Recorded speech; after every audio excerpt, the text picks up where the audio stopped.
On continue du coup avec les cryptos pour cette semaine, hein. Hop. Donc vous voyez que en gros, bon, le Toncoin qui est toujours très très très à la hausse. Bon, le Neutrino USD qui est un stablecoin qui est en difficulté mais qui pèse pas grand chose, hein. Le Chiliz qui souffre encore beaucoup, moi je trouve que c'est un peu abusif, mais voilà. Bon, après, vous voyez, vous avez l'Ethereum qui remonte un petit peu, vous avez le BND qui a souffert des histoires de Binance. Bon, globalement, vous avez des choses qui souffrent beaucoup, d'autres qui montent beaucoup. Bon, il n'y a pas grand chose à dire. Je pense qu'il y a des choses qui sont plutôt des rebonds techniques, genre le Bitcoin SV, ce genre de choses. Le Lido aussi, qui avait beaucoup souffert un peu avant. Mais voilà. On continue du coup cette semaine. Donc on est avec l'adoption. Là encore, pas grand chose à dire d'exceptionnel sur l'adoption. Je vous laisserai regarder. Il faut regarder chaque semaine, mais globalement, ça reste plutôt dans le même style, avec plutôt des transferts volume-value qui ont tendance à baisser. Donc on a l'impression quand même qu'il y a un peu moins de vendeurs qu'avant et que le gros du pic de vente, il a été passé. Vous le voyez bien sur les textes. Vous voyez là les moments où il y a les pics. On a vu un vrai pic au moment de l'effondrement de TerraLab et du token, enfin de la blockchain Terra et de son écosystème avec son stablecoin. Mais en gros, depuis, il y a quand même eu beaucoup moins de pics. Il y a eu un peu de pics sur les altcoins au moment de la faiblesse de FTX et de la faillite de FTX. Mais il y a quand même moins de pics depuis un certain temps. Donc ça veut dire que les gens ont tendance à moins transférer leurs cryptos. Donc il y a beaucoup moins d'acheteurs, beaucoup moins de vendeurs. C'est un moment un peu où on se demande dans quel sens on va aller. Voilà, à suivre. Globalement, ici, j'ai mis les mineurs actifs. Donc, ça vous montre qu'on est au plus bas du plus bas, hein, vous voyez, ici. C'est plus bas que ce qu'on avait dans la période de faiblesse des cryptos en 2018, 2019, etc. C'est même. Faut revenir quasiment jusqu'à avant 2011. Enfin, pendant 2011, pour retrouver des moments où il y avait aussi peu de mineurs. Donc ça vous montre toujours la même chose. C'est que on a beau être sur des grands esprits du tout le monde va miner, c'est un produit qui est pour le plus grand nombre, avec personne qui doit diriger pour les autres et tout ça. Dans un marché, il y a toujours la même chose. Il y a toujours une concentration de la valeur, de la richesse et du pouvoir auprès de quelques acteurs. Et que ce soit dans les cryptos ou ailleurs, ça existera toujours. Et ceux qui pensent qu'ils vont aller contre avec une technologie, etc., c'est superbe intellectuellement, mais généralement, ça marchera jamais. Donc ce qui est intéressant aussi, c'est qu'on voit que généralement, quand on arrive à un point bas comme ça, d'accord, on finit par généralement avoir un rebond, d'accord. Donc moi je suis toujours plutôt dans la même idée, c'est que je pense quand même qu'on a de fortes chances d'être assez proche du point bas sur le Bitcoin. On continue avec Binance qui a fait un peu de mal aux cryptos cette semaine, hein, et surtout au BND.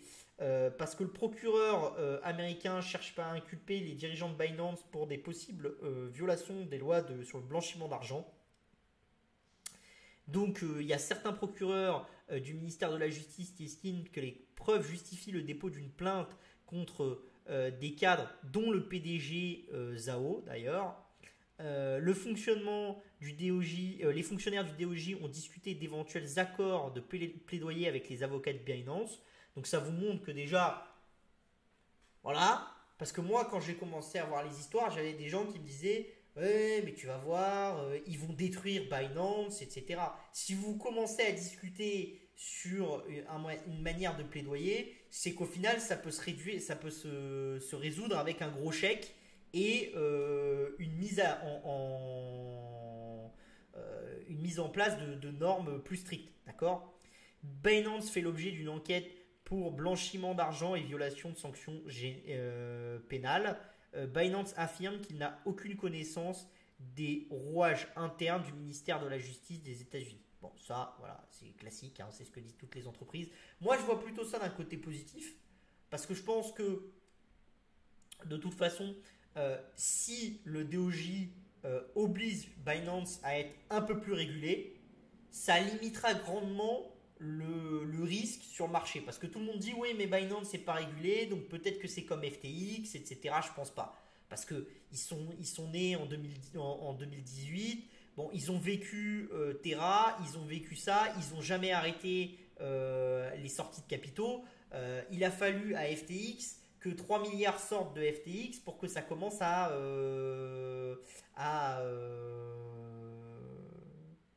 être tangent. Vous voyez. Bon, là, je vais vous passer le truc. En tout, sur les adresses qui sont considérées comme les adresses de Binance publiques, et seulement les publiques, pas les privés qui nous adressent pas, il y a 60 milliards de dollars, dont il y a quasiment 45% qui sont des stablecoins dollars. D'accord. Donc ça veut dire quasiment 25 milliards de dollars, un peu plus même. D'accord. Le reste, vous avez quand même une grande partie qui est à 25% de l'Ethereum et du BTC, donc des cryptos solides. Vous avez certes beaucoup de BND, mais ça c'est normal, c'est le token propre à la plateforme, mais ça ne représente pas non plus une part totalement abusive, donc ils ne poussent pas leur token comme des fous. D'accord.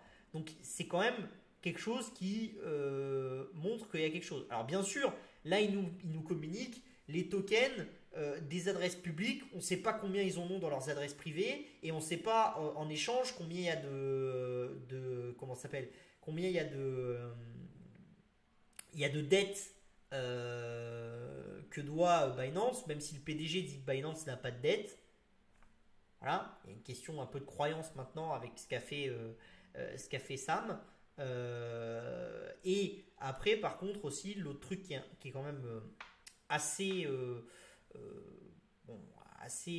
intéressant, moi je trouve, c'est que malgré effectivement qu'on sache qu'ils ont 60 milliards, on ne sait pas vraiment combien les clients sont censés avoir dans la plateforme.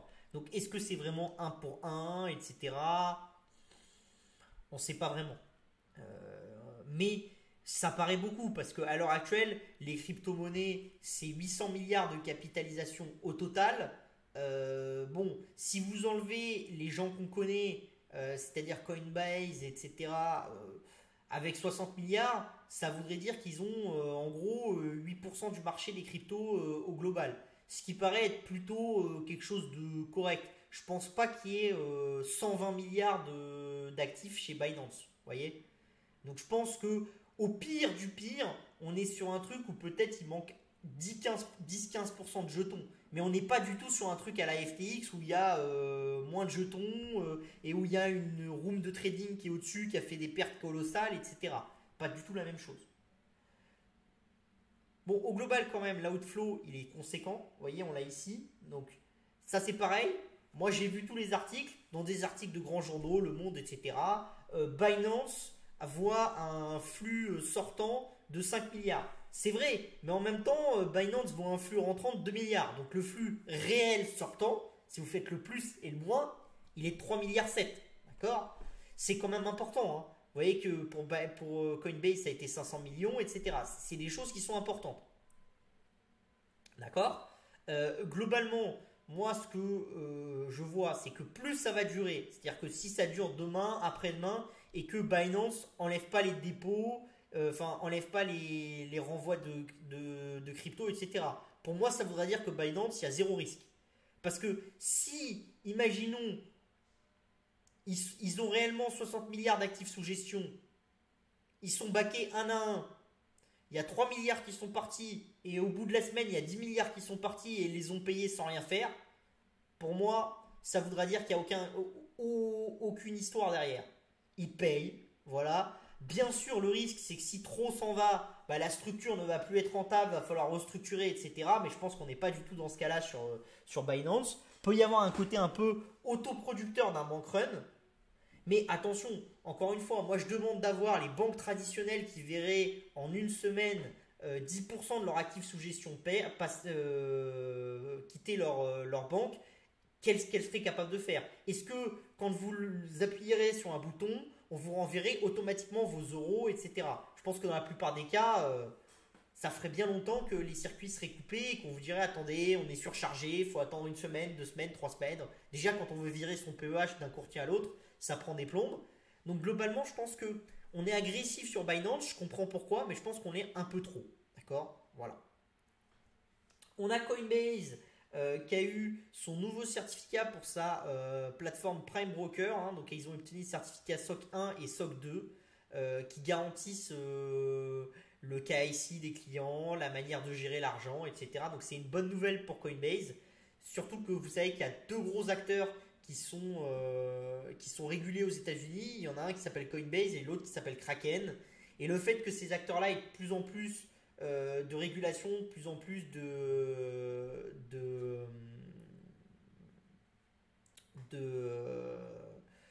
comment ça s'appelle de rapports en leur faveur, d'agences ministérielles ou pas, ça va remettre un peu de confiance dans la machine. Hop là, on continue. Là, on voit les données de CoinGecko, qui est une plateforme où il y a beaucoup de cheat coins, d'accord. Donc vous voyez, c'est toutes les crypto-monnaies qui ont failli, d'accord, donc qui sont enlevées. C'est même pas des crypto-monnaies zombies, hein, c'est des crypto-monnaies, il n'y a plus rien qui se passe et on les enlève. Vous voyez qu'au début on n'avait pas grand chose, on avait monté. Vous voyez que là on a atteint un sommet et on est en train de redescendre. Donc ce principe est toujours le même dans tous les marchés. On dit souvent que quand on baisse, c'est aussi pour assainir le marché. On a quand même l'impression d'avoir sérieusement assaini le marché. Souvenez-vous, au pic, il y a eu quasiment 10 000 crypto-monnaies. Là, ce que vous dit CoinGecko, c'est qu'en gros, on en a perdu 3000 l'année dernière, 900 là, on en a peut-être créé 500. Donc au global, on en a quand même perdu 3700 sur les 12 000 et quelques, quelque chose comme ça. Donc on a perdu une partie. Et je pense que ça ne fera que s'accélérer en 2023, etc. Donc je pense qu'on a fait un gros du tri. D'accord. C'est pour ça que dès que le marché des cryptos repart, je vous invite à toujours faire attention sur les altcoins. Vous ne laissez pas emballer par des altcoins quand le marché des cryptos repart. C'est plus maintenant qu'il faut acheter des altcoins. C'est maintenant qu'il faut regarder les projets parce que les projets qu'ont des gens, des développeurs qui restent alors que le projet vaut plus grand chose, etc. Ça, c'est quelque chose de positif. Ça indique quand même une vraie valeur. Ça prouve que les gens, ils ont du sérieux et que même quand le projet perd de la valeur, etc., ils sont toujours là à essayer de le développer et à être dans la technique.